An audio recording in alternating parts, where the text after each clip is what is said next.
Nerds by Nerds. I'm the Nerdist Dave, and today I'm hanging out with Eugenio, Vargas, DM Jazzy Hands. How are you today? Hey, I'm so good. How are you? Good, man. It's just another fine day in the apocalypse. That's right. Yeah, we do what we can. That's true. That's true. So you are my DM, or sometimes DM, on Saturday mornings now. Well, it's been a fun dynamic. We've had several DMs that have come in and out, which has been a blast. But you know, you are also an actor, a working actor. You have an actual play podcast. What else are you doing? Anything else I'm missing? Oh goodness.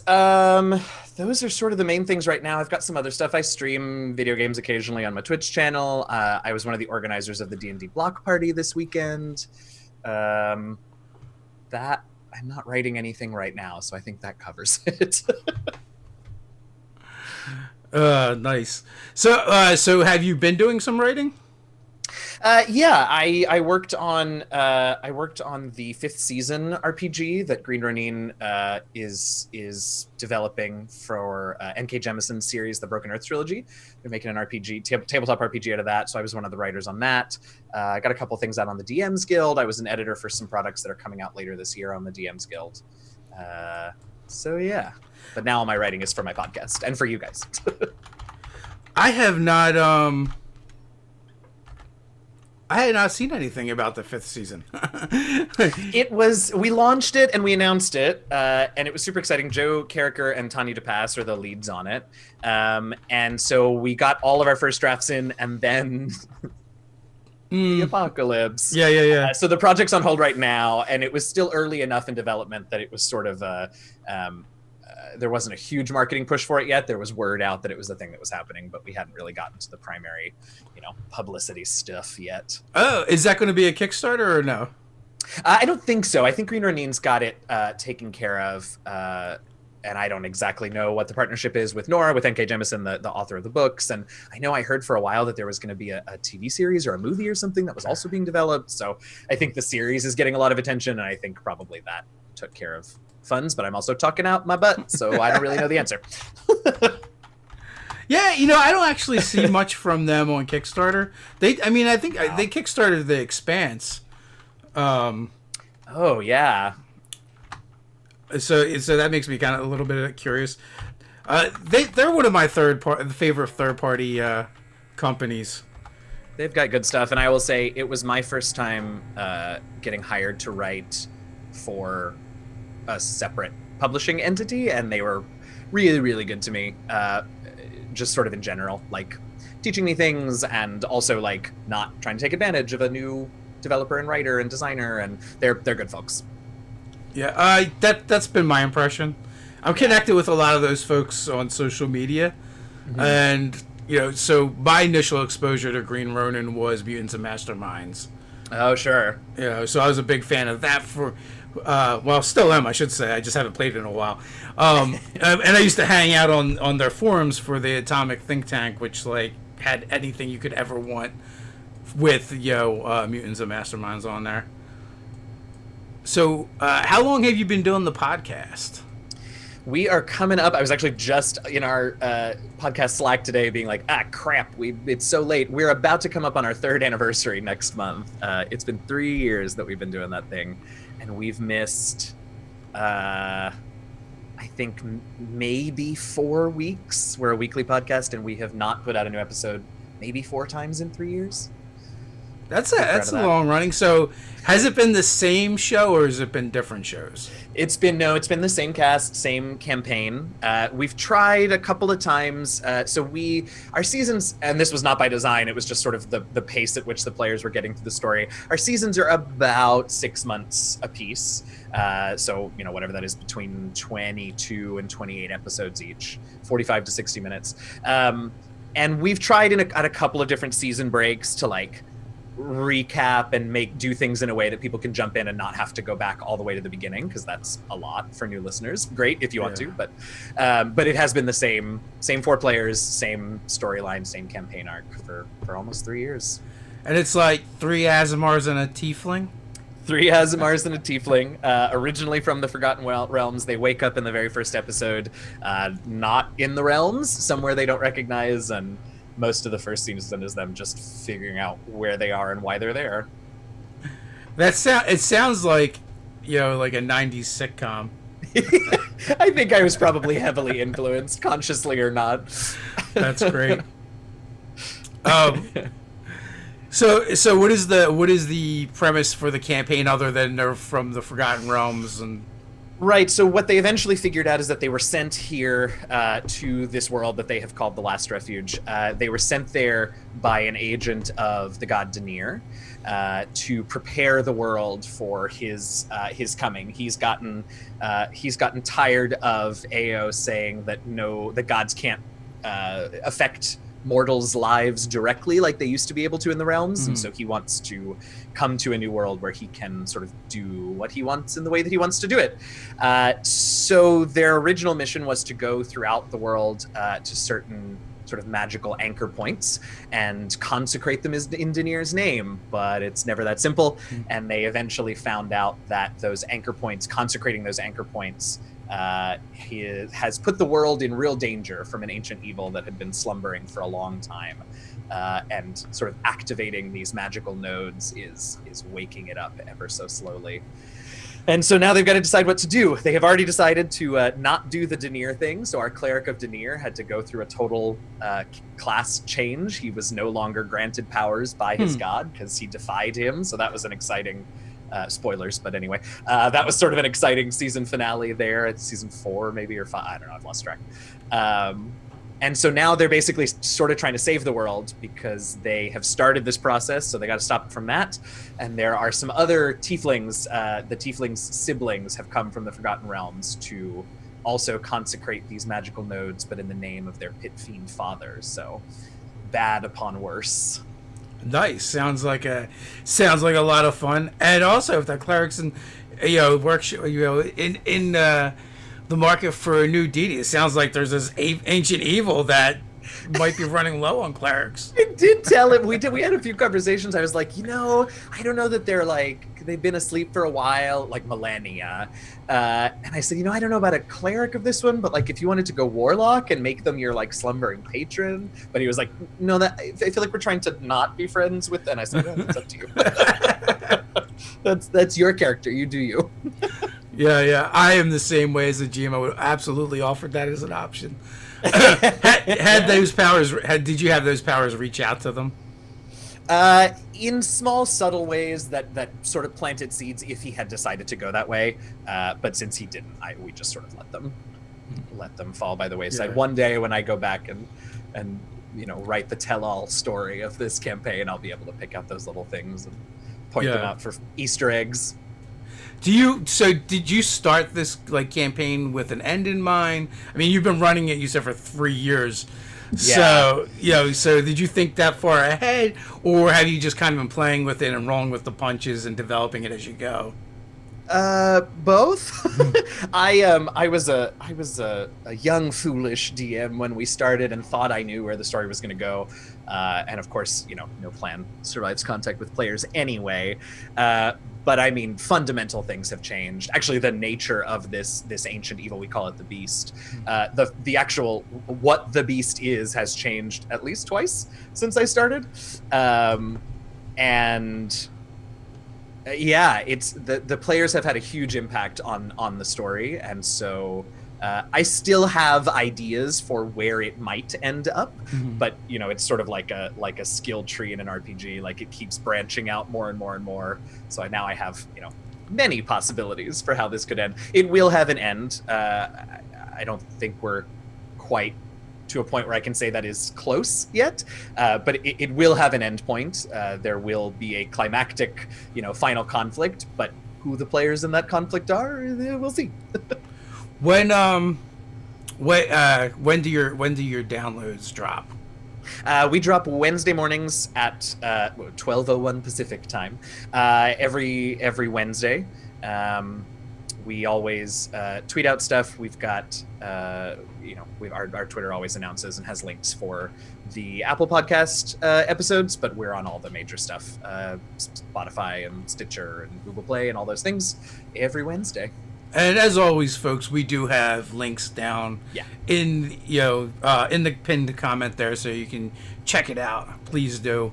Please do. So Dave has a question. Yeah. Or if you get around to it, how was the DM's Guild experience? Do you plan to do more? Yeah, I absolutely do. I've had really good experiences. So my first experience with the DM's Guild, I sort of improv'd a session for my home group years ago, and it turned into a several session adventure that they really enjoyed. And I was able to take my notes and sort of turn it into an adventure that I published just because I had it all together, and the DM's Guild was fairly new at that point, and I thought sort of why not? And it was relatively easy, and I didn't do it. This is the experience of someone who has worked with the DM's Guild and put stuff out on the DM's Guild, not as my sort of primary career or job.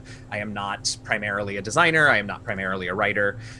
So I'm sure those people have different experiences, good and bad. But for me, it was easy. It was a fun way to get my stuff out there. It was a fun way to get a little bit of feedback. I will say I don't get a ton of reviews on my 2 adventures that are up right now, but the bits that I've gotten have been great and helpful for me as a designer and a GM. A few years later, I decided to try it again. I put out an adventure that I wrote specifically for the DM's Guild. And then since then, I've been invited to be a part of the collaboration projects, the sort of anthologies and collections as a writer and an editor. And that's been nothing but great, getting to know other designers and writers and not be the project lead on these things. So I'm sure also that is a very different experience, but I have nothing but good things to say. It's a great way to get stuff out there, get a little bit of money if people are going to buy your stuff. Don't put your stuff out for free. $1, you have put effort into it. You can charge. It's okay. That is my advice to you. But yeah, it's been great. We totally do free, but so we use it differently. So we do, we do character build guides on our channel, and people always want like the progressions and want the stuff. So the only way we can actually do it is over on the DM's Guild. Sure. If once you go outside of the basic rules. So we just put it over there and put it at pay what you want. I think we got like a silver seller and a handful of copper sellers. Which I think is really is a lot harder to do when it's pay what you want. Yeah, for sure. And that's fine. And I made a didactic statement that was inaccurate. Like, do what you want, and you can certainly for things like that put stuff out there. But I see designers and writers who are putting work into these adventures, right? And they're well-crafted adventures, and they've got a nice layout, and they've got art, and it's maybe not professional, but clearly these people have put time into it. And it's a substantial chunk of stuff for people's games. And even if you don't want the money, donate it, right? But there is something to the argument that putting stuff out there like that, putting large amounts of quality content like that out there for free, can make it difficult for those folks who want to get paid for the work that they do. But that's a whole other bag of worms. That is absolutely true. I mean, we've gone on tangents in the past about that, because we feel pretty much the same way. And for us, it's a little bit different because we take that content and then we'll pull it apart and repurpose it, and change some of the names and faces to protect the identities of the innocent. So we're never really doing it for nothing. Right. Sure, absolutely. But no, you're right. Like when people should charge for what they put up there, especially if you're trying to make it a business and that is your primary, or you want it to be a primary source of income. Yeah, don't be afraid. People don't have to buy it, and now I will say you're not going to get as many downloads, right? That's a reality. But if it's something that you have put time into and it's something that you're proud of, it's worth something. It doesn't have to be a ton. You pay $25 for an adventure, but know your worth. You put that work in. That's why we lose all the talent. I blame it on pay what you want. Truly. I mean, it's tough, and I get it. The other side of the argument, I get it. I get wanting to be able to go out there and grab this stuff and not pay, the $50 that we pay for the WotC books every 6 months or whatever it is. I get that argument too, especially now. God knows I've been unemployed a while. But the reality is it's an industry and people make their living in it. And so, know your worth, like I said. Although I will say, after you've gotten your name in the credits of some published stuff, I don't think you can really say you're not a designer or a writer anymore. Well, I guess that's true. Speaking of valuing yourself and your work. Practice what I preach, not what I do. There you go. So Elfbait wants to know any tips for folks who want to write adventures to publish as opposed to writing for your own games. Yeah, there's a couple of things that I have come up against when I've been writing for DM's Guild stuff. The first is that, it's really hard to balance, and this is just something that honestly takes practice, and everyone does a little bit differently. It's really hard to balance putting too much in and not putting enough, right? On the one hand, the people who are going to be buying and reading and running these adventures that you've written are not in your brain. And so the things that you have to be very careful about what you think is obvious and what you assume about the story and about the mechanics and about the rules and all of that. You have to be careful that you're not assuming something that isn't going to be obvious to everyone. But at the same time, you can't possibly write for every eventuality. First of all, that's not your job. That's the DM's job, ultimately, right? Is to what's the word I'm looking for? Adjudicate the little corner cases that are going to come up.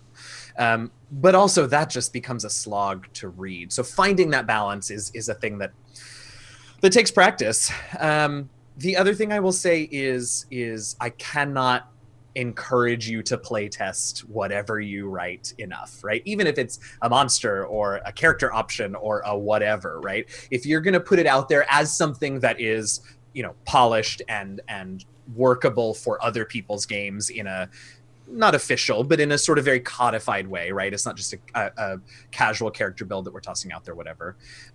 Or your adventures, like play test them. Even if you just do one round of playtesting for a monster and adventure, you're going to learn so much from your feedback.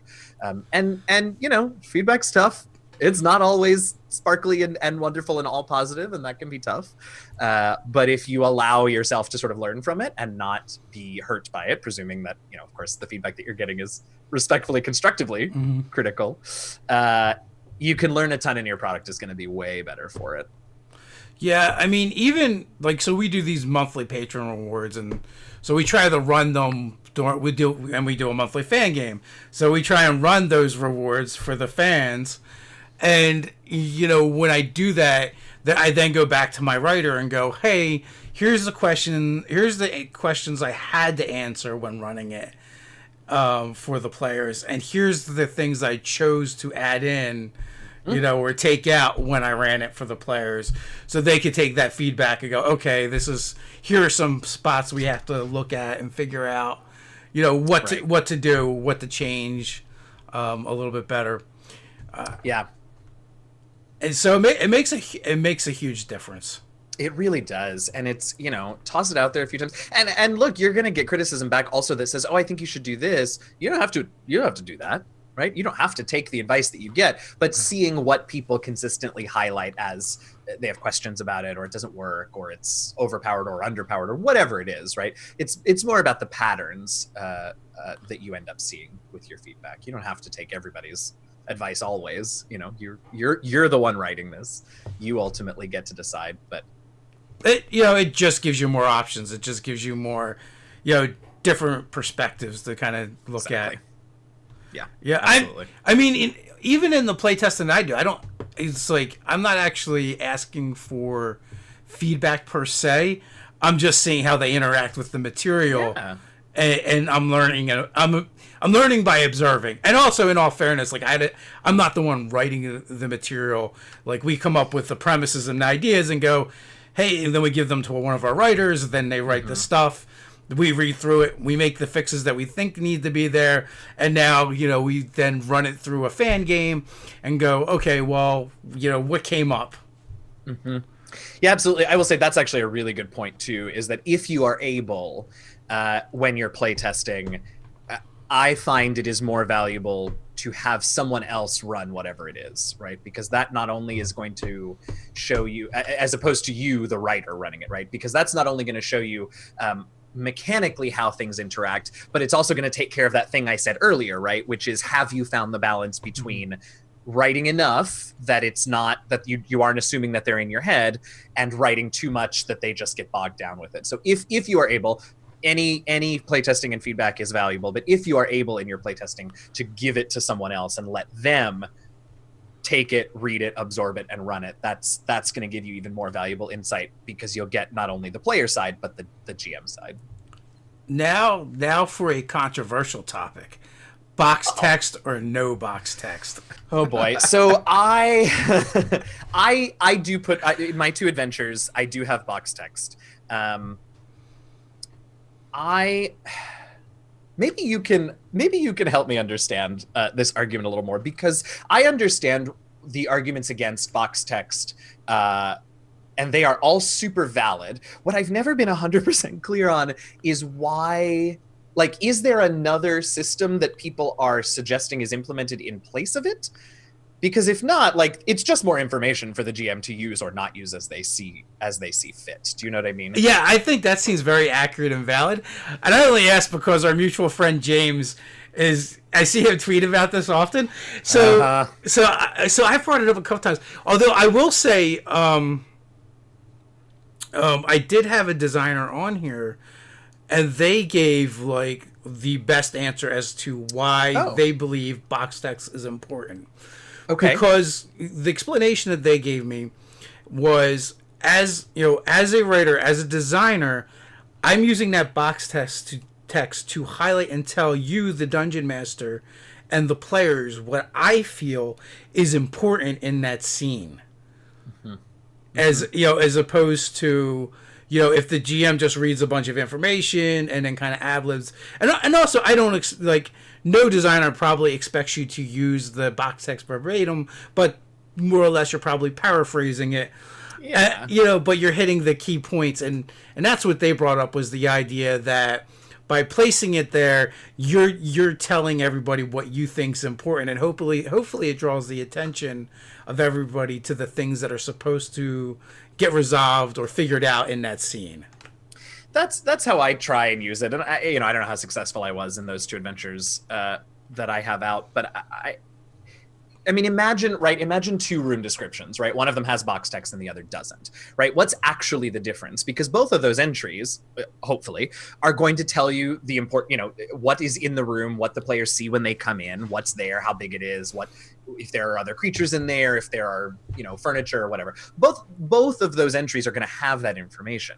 So what's the difference? And it's exactly what this designer said, right? Hopefully, if it's a good design, right, the box text is there because there are very specific things that should be pointed out, whether it's specific items or a specific tone, right? Maybe there are specific words that the designer, in theory, wants you to sort of be aware of as you're describing the room, because they're going to give you the feeling or the tone or the whatever, right? It's also a great way to remind you, right, that there are 5 senses that the players are going to, or that the characters are going to experience when they go into this area, right? So maybe the box text, whereas in non-box text, it might be a little more strange to have a list of things and, and also it smells like this. But in the box text, there's a little bit more of that sort of flavorful, remember the smells, remember is it cold, is it whatever. And then, like I said, like with anything else, I mean, Jeremy Crawford's been saying it for almost 6 years, right? Follow your bliss. If you don't want to read the box text, don't read the box text. But I do think that a good designer uses it in a specific way, and it's valuable to have it there. Yeah, hopefully, all that other information on the page kind of gets pulled together and coalesced into that box text. Right. So, and then also, that the other details that are not in the box text of that room are details for you, right? The GM. But maybe things that might or might not come up with the players. They're not things that gods no. You point something out in a room to players and they're going to think it's important. Yeah. Right. So, maybe the box text doesn't include that there are 16 barrels in the room, each of which is filled with 42 fish. Right. Because the players will think that is important if it's in the box text and you read it. Right. But maybe you want to know that. I don't know why on earth you would want to know that, but maybe you do. I don't know. Well, you're not wrong. Like, you might redefine your whole entire campaign off of a throwaway comment, just because the players just, why are these barrels here? Why is it 42 fish each? Exactly. It'll be a whole conspiracy. They're going to get a cork board. They're going to get string, My players in the podcast have done it.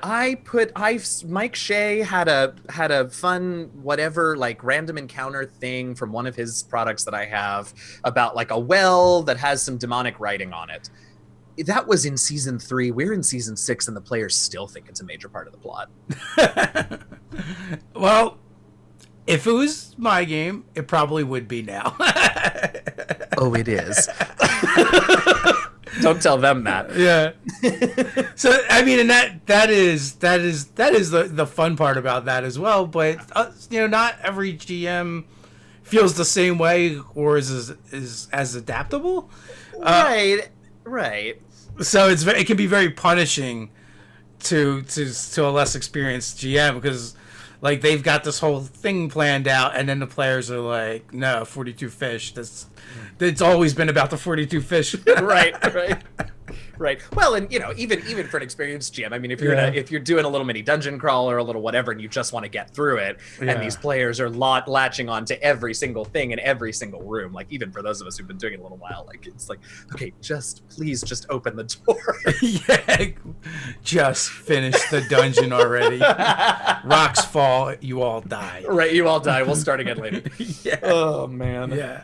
Well, so I used to write my adventures like they were a module with my own box text. And at some point I just stopped. Some point, pages and pages of adventure writing became like 3 sentences. Yeah. And then, like, most of my work happens during the session from me just scrawling notes like a madman on a piece of paper all over the place. They're not necessarily on lines or even going in the same direction. And then I look at that and I'm like, all right, I think we got the next session. Yeah. I have swung that way for a lot of my games. It's funny. It depends on what the game is for. That is very much all of my, any private games or whatever. The podcast is very similar to that, but also my story consultant and I will talk ad nauseum. We'll talk through things ad nauseum, not necessarily planning mechanics, but we will talk through the story beats and through the situation in the world so that he and I both have very clear what's happening. And then that makes it way easier for me to ad-lib when we're recording.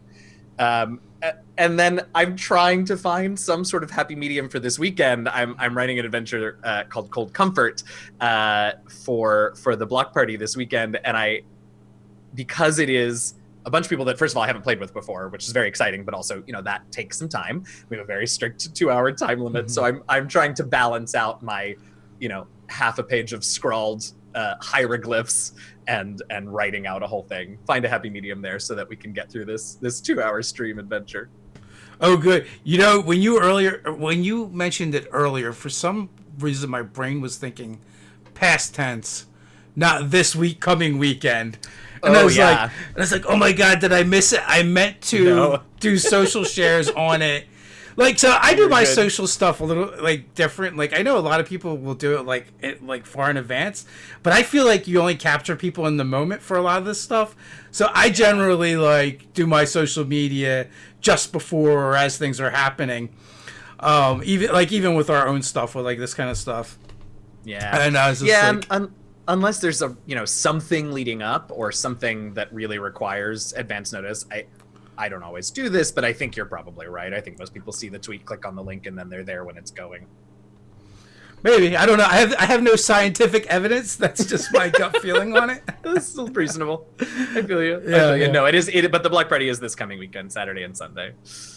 Do you want to mention that a little bit since you got it Yeah, I can talk a little bit about it. Yeah. Yeah, so Celeste Konowich from the Venture Maidens, Lise Penrose from Tales from the Mists and the DM's Guild, Lauren Urban from D&D Beyond, and Ted Sikora from Nerd Immersion and I got together and pulled together a little community event. We with D&D Live going virtual and being pared down quite a bit, and sort of being the super fun but very actually famous star-studded event that it was, we wanted a chance to celebrate the community that we have all built. A lot of us who did get to go to D&D Live last year when it was an in-person event, but we wanted a chance to celebrate along with the famous folks, and so the five of us decided to put together a little 2-day what we're calling D&D Block Party 2020. We've got panels, we've got crafting demos, we've got actual play games. There's 4 of them DM'd by me, TK from the DM from Tales from the Mists. B. Dave Walters is DMing an epic 20th level showdown for our very final event, and Todd from D&D Beyond is going to be doing a game. And we just sort of we wished that it could have been more days with more events and we could have invited more people. We did our best to sort of get a cross section and pull people in, and I think it's going to be fun. We've got panels on everything from I'm moderating a panel on Saturday afternoon about using non-European mythology in your storytelling and gaming. There are panels about disabilities in gaming. There are panels, there are crafting demos by, I am blanking out on everyone's name right now. So it's going to be a lot of fun. It's all going to be on the Venture Maidens channel. So you can check that out from, I believe, opening starts at 9 a.m. Pacific on Saturday, this coming Saturday. And we'll close out at about, I want to say like 8 p.m. Pacific on Sunday. But you can go to bit.ly/DND block party, and all of the schedule and everything is there. Yeah, I know we donated some stuff, but that was like... I thought I remembered seeing something. 2 weeks ago, so I don't remember what. Yeah. Oh, I should also mention, oh my goodness, I should mention, of course, the most important part, which is that in addition to a chance for the community to come together charity. And hang out. Yes, the charity. So all of any donations, any subscriptions to the channel and bits donated, and we have a Tiltify campaign up, but all of that is going to go to the Trevor Project, which, if you are not familiar, is a really amazing LGBTQ plus youth organization that helps particularly with queer youth and suicide prevention, but they have a lot of programs out right now, and they have been in particular being really proactive in helping to reach out to the queer Black community right now. So that's why we ended up ultimately deciding to choose them for Pride Month and for Black Lives Matter. And so that's the charity that we're supporting, and we're super excited to raise some money for them this weekend. So, I mean, it's a super important charity. Yeah. I mean, recently it kind of came up in my personal life with a teen, a friend of my daughter's, and I was just kind of getting a vibe. So I asked my daughter, I'm like, well, your friend, what pronouns do they use? And my daughter is kind of naive, right? So she wasn't really getting it. So so we just asked, and she was so happy, or I should say, they were so happy that that an adult actually bothered to ask. Yeah. And and it's been like a kind of a bit of a bone of contention in their own home, and they've had problems with their family over this stuff. Yeah. And it was just like an experience to see like how much of a difference just by asking someone a question and letting them know that you actually care about them as a person and how they feel, how much of a difference it made to them. So sometimes it's just little things. It is acknowledging that they have a right to be who they think they are, even if that isn't what everyone else expects, right? Acknowledging that they have that right is important. Yeah, I love that. So anyway, I wanted to just say one other thing about the Trevor Project. They've been around for a while, and we went through a bunch of several different charities that we wanted to support, but one of the things that the Trevor Project does really well, and has done for at least as long as I've been aware of them, is they are particularly good at serving a very intersectional community of queer folks. They are aware and do not shy from really taking the time to dedicate resources to whatever community really sort of needs it in the moment. So right now that is queer Black folks, trans Black folks in particular, but they're very good at doing that thing that we all should strive to do in our sort of social justice work, which is to be intersectional, right? And acknowledge that like there is no demographic that exists in a vacuum, and you know, we have to acknowledge all of the pieces of what makes someone them. So they're very good about that, and I'm really excited to get to support them this weekend. So yes, everyone should check that out this weekend. It's going to be a blast. And Yeah. Dave wants to know, do you folks need DMs?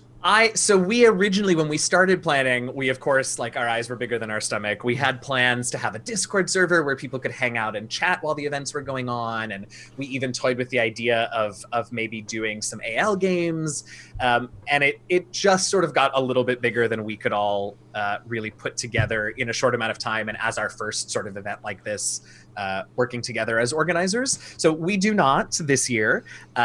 If it is something that continues to happen in future years, you know, we of course, in our wildest of dreams, would love to be able to expand and add some of those ideas that we had at first in. But this year we are just sticking to the 4 actual play games, and we've got all those DMs signed up. But I appreciate you asking, Dave. So not this time. Not this time. You know, I mean, it's a lot to take on for sure.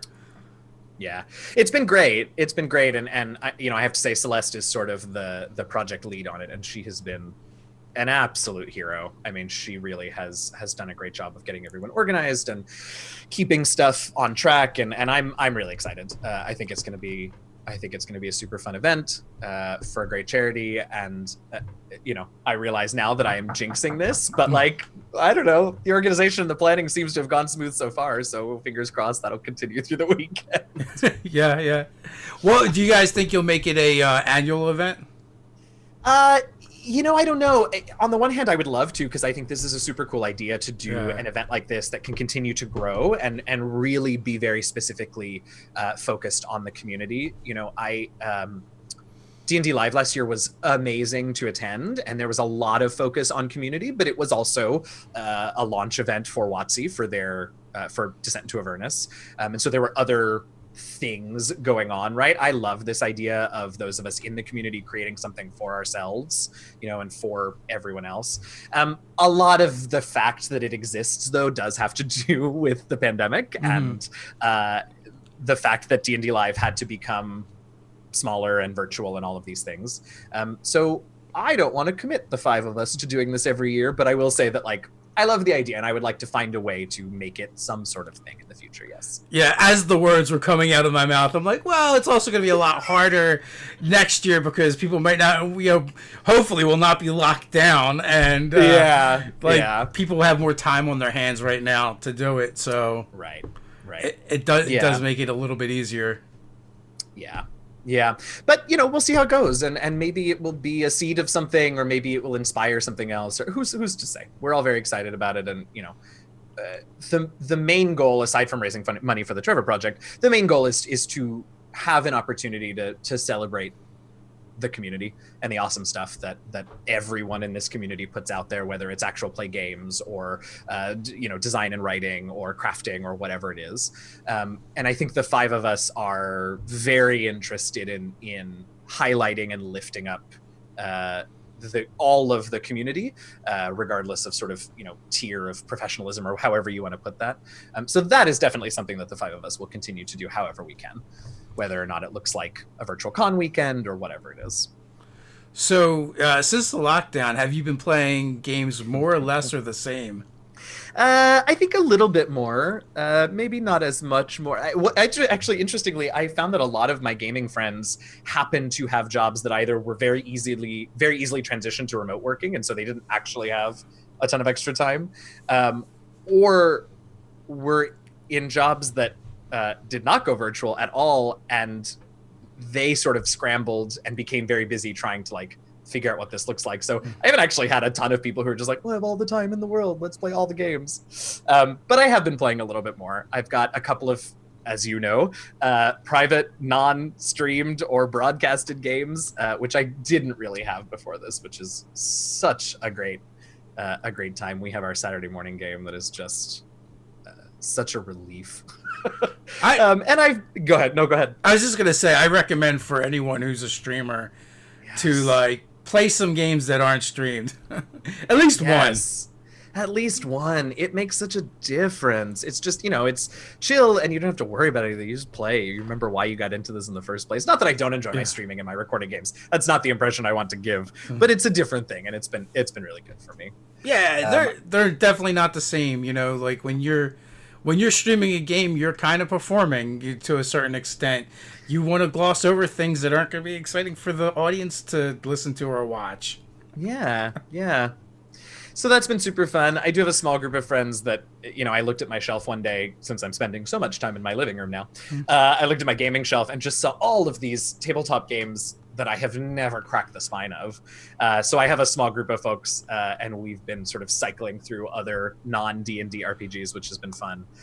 We played Greg Leatherman's, I've just blanked out on the name of it. It's a magical girl powered by the apocalypse game called Glitter Hearts. That's what it's called. So we did that for a little while. We're doing Invisible Sun now. We've got, Kids on Bikes and Outbreak and what else is up there? All kinds of stuff, just to broaden our horizons. So that's actually been fun. And that does have people that I probably wouldn't have been able to match up my schedule with if not for the pandemic. So there you go. A little bit more. And it's good you're getting to break into those other games.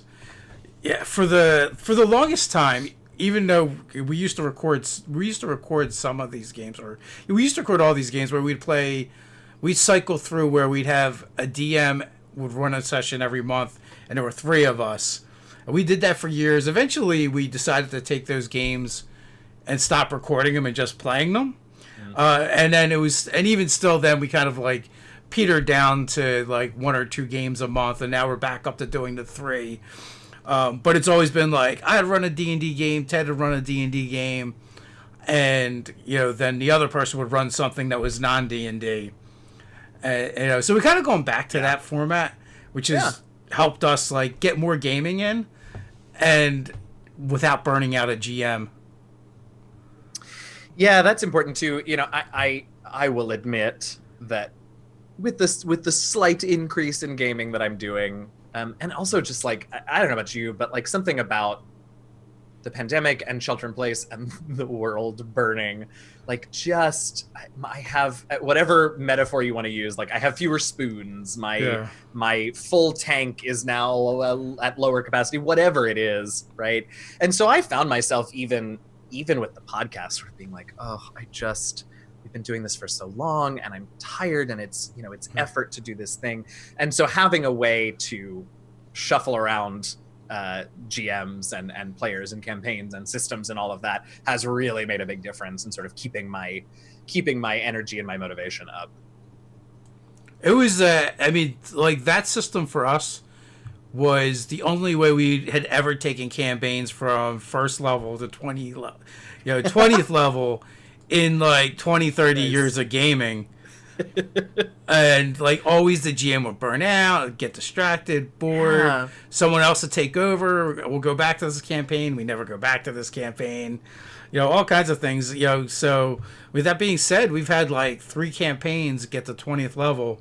That's great. One of them was streamed all the way, but that one started at like 5th or 6th level. Okay. And went to 20th level. Yeah, that was. I think I missed that game the most. That was my Scarlet Sisterhood game, where I asked a group of ladies if I could DM for them and run a game, because my personal experience with gaming has always been like me and my guy friends. So I just wanted a different experience. And So I invited a different group of people and we played, and like that was like one of the most fun groups ever. Like they built a bathhouse, like that was a central theme in in the campaign for a I love while. it. Like the barbarian would be like, I'm so angry, I need to rage and take a bath. I love it. I love that. Yeah. Yeah, that's so fun. And Go ahead. so like, and I had like another like male friend ask me, was like, well, how do you run that game? I'm like, I run the game how I've always run games. Yeah. They may play it a little bit different, but I just respond to whatever the players want to do. Yeah. Yeah, that's funny. So I really only started playing tabletop games, role-playing games. How long's 5e been out? 6 years, right? So 6.5 years. Yeah. Just before 5e came out, and I started playing because a group of women that I was friends with wanted to play, but none of them wanted to DM, and so they asked me if I would run for them. So my very first experience as a GM was with all ladies, and it was a blast. A weird group. We eventually some players cycled in and out, and we got some guys in the group. And but I actually at first I had to just because of that experience, I was like, oh right. I can also play this game with my guy friends. That's funny. The opposite. Yeah. Very much the opposite of sort of the typical experience, I guess. Yeah. Well, so I started in the 80s. Like there wasn't like we didn't have game shops to go to. You weren't going to go online and learn anything. I mean, I'm sure I never felt this way in our groups, but I'm also sure there's a bit of a boys club thing going on. And it was like you started playing because someone in your neighborhood said, hey, let's play this game, or someone had an older sibling and was like, hey, I need to play, I need people to play this game with, and that was kind of like the entry point. And then for us, we've always been fortunate where we've always had a gaming group, and it just seemed like anytime any women would come into the group, it was always like the spouse or the significant other that were more there to like just hang out. It wasn't until after Nerdarchy formed, so within like the last 6 years, that we actually had some lady gamers, come in and out of the group. Nice. So we were a little behind the times, but we eventually caught up. You got there. That's what's important. You got there. Well, I'm always like fascinated when I run into women gamers that are my age, and like what their experience was. Because I know it's a completely different world for them. Sure. Yeah. Absolutely. So you had mentioned you're playing a couple games offline. Yep. So which of those games do you find cracked the spine on, kind of like surprised you?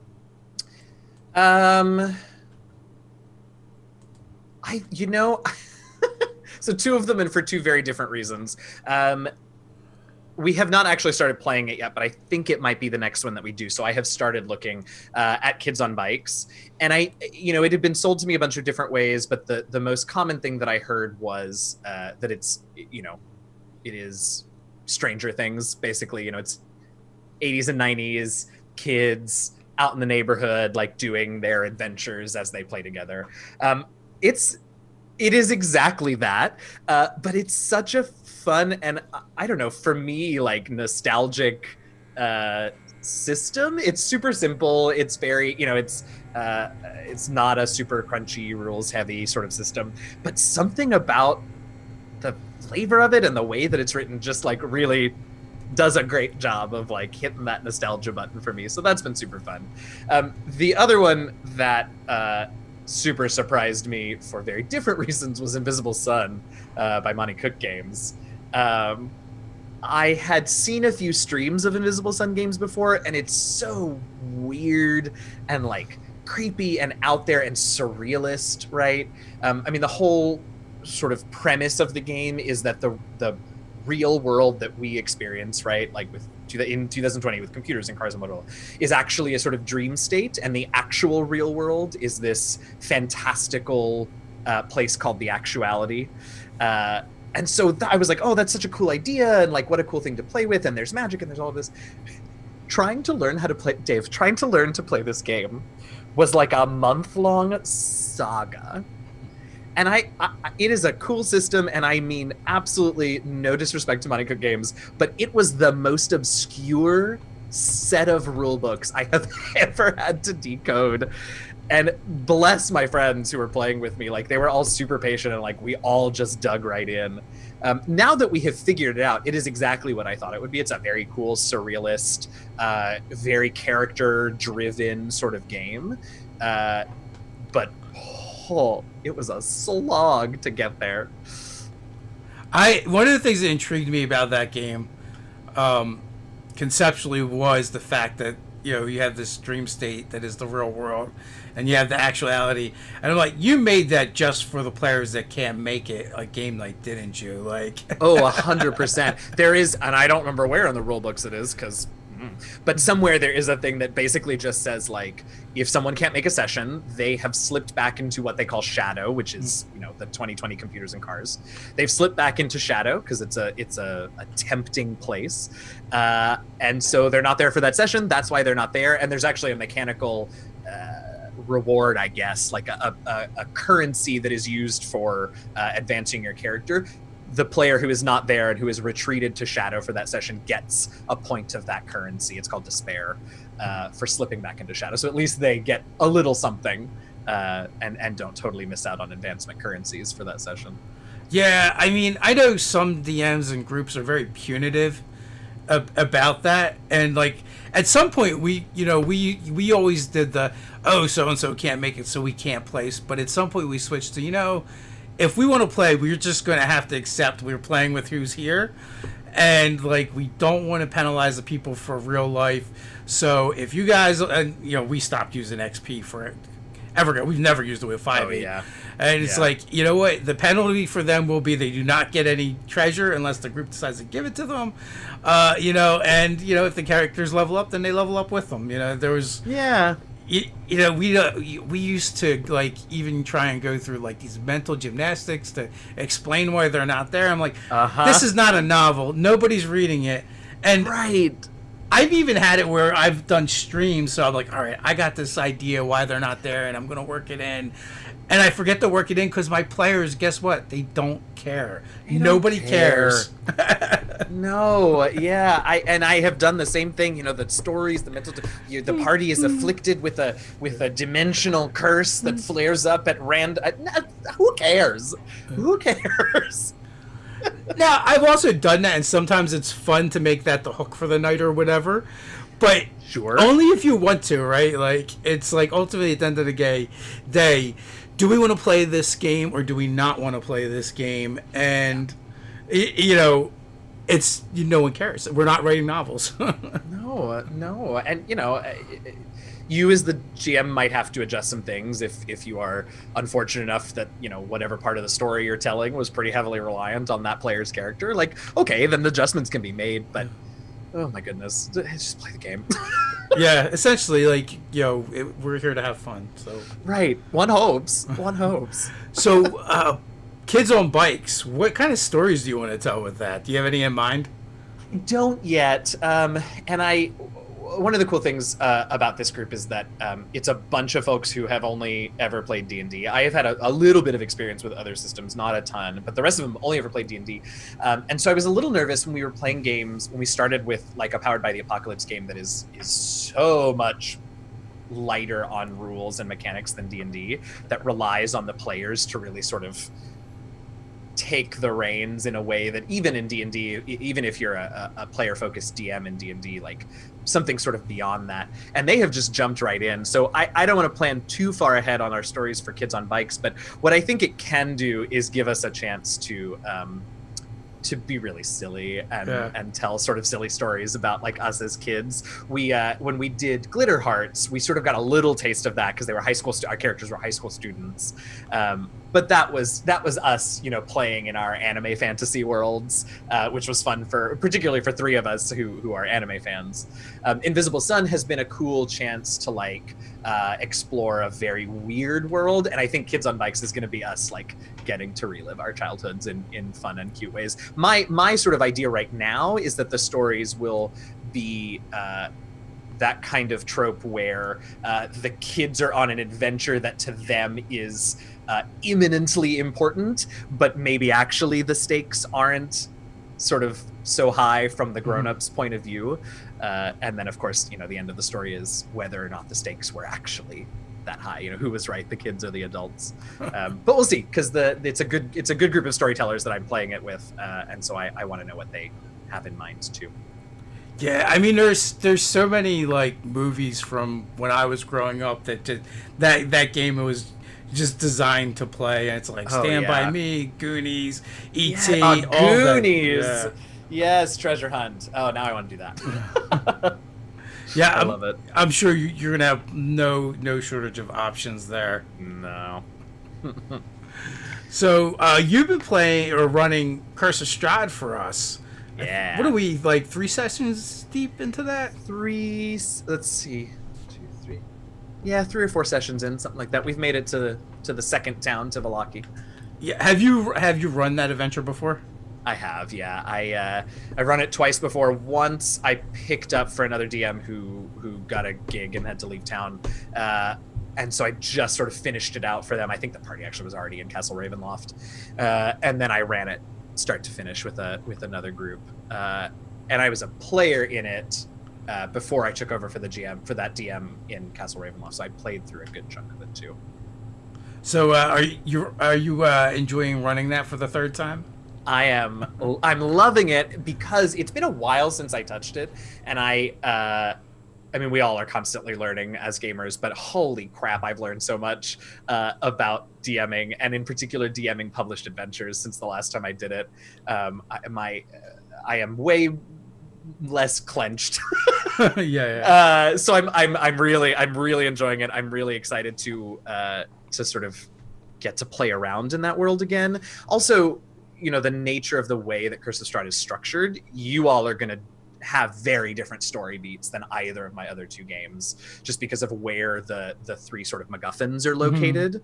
But then also I have integrated this cool back to the DMs Guild, this cool DMs Guild product that Jeff Greiner and the Tome Show Network turned me on to, called the Interactive Tome of Strahd, which takes what I think is the most boring item in the game and turns it into this sort of magic item that allows you to see sort of the history of Strahd and Barovia, to experience the history of Strahd and Barovia in a more interactive way than just reading a couple pages out of his journal.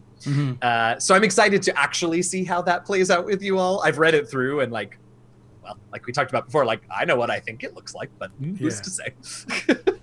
Now, I mean, it's been a lot of fun so far. You've done a great job with setting the mood. That group is a lot of fun to play with. We've got a lot of different personalities that just kind of mesh well together.